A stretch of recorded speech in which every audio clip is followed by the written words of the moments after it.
Sojourner Truth. Born a slave in 1797 to her parents enslaved by a man living in southern New York. She grew up working alongside her mother until their owner died and she was separated from her family around the age of 9. Throughout the next years, she would be owned by several different slave masters until in 1826 when she and her youngest child out of 5 escaped her owner and claimed her own freedom. She found sanctuary with a family of abolitionists that helped her buy her freedom. However, shortly after she gained her freedom, her past owner sold her son Peter illegally. She sprung into action and took the matter to court, in which she gained custody, making her the first woman of color to go to court against a white man and win. An extremely important moment in history that would spark Truth's courageous future of relentless work for the rights of all Americans. During this time, she had experienced a spiritual awakening where she claimed God had scolded her for not living a better life. As a result of this, she dedicated her life to doing God's work, translating over to her involvement in work with several movements. In 1828, she moved to New York City, in which she continued to explore her new religious calling and learn more about the abolitionist movement. She also found her new causes to champion, including temperance, women's rights, black uplift, and pacifism. 11 years later, she would undergo another spiritual transformation, to which she believed God told her to travel and preach about causes she believed in, and so she did, traveling around the Northeast, working to spread the support for women's rights and ending slavery.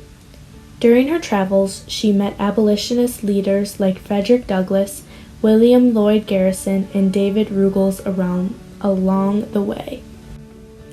Also having been a significant women's rights advocate, in 1851 she delivered her most prominent speech titled "Ain't I a Woman?" at the Ohio's Women's Rights Convention.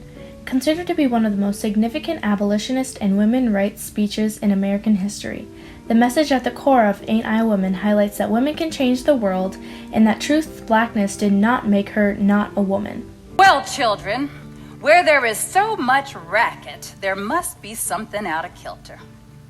I think between the Negroes of the South and the women of the North all talking about rights, the white men will be in a fix pretty soon. That man over there says women need to be helped into carriages, lifted over ditches, and to have the best place everywhere. Nobody helps me into carriages or carries me over mud puddles or gives me any best place, and ain't I a woman? Look at me. Look at my arm.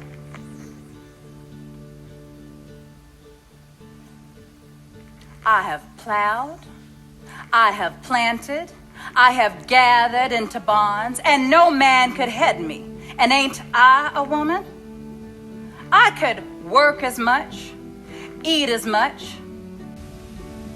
Despite the enormous pressure on women of color at the time to choose between women's movements and abolitionist movements, Truth never chose. As she pointed out in her speech, she shouldn't have to. As the Civil War began, she dedicated herself to recruit soldiers for the Union Army, as well as helping with other services. In 1864, Truth moved to Washington, D.C. and worked for the National Freedmen's Relief Association, striving to improve the lives and prospects of free black people. That fall, she was invited to meet President Abraham Lincoln, but even in the midst of war, she found time to ride the Capitol streetcars to force their desegregation.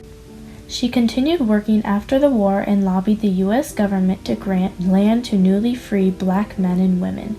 She believed that economic prosperity was necessary for black people to be truly free, and land ownership was the first step. Up until her death in 1883, she continued to travel and speak about women's rights, desegregation, and more. Sojourner Truth is one of the most distinguished reform activists because of her persistent push for change, in which she was never afraid to challenge and fight injustice using her words. She challenged unjust norms and encouraged her followers to do the same. She offered support and guidance to her followers and earned trust and respect from others, all guiding her to be the successful and important figure people have imagined her to be throughout history. All in all, Sojourner is the true image of what American leaders should represent because of her will to never give up until real change is made, which leads her to bring major impact on American history.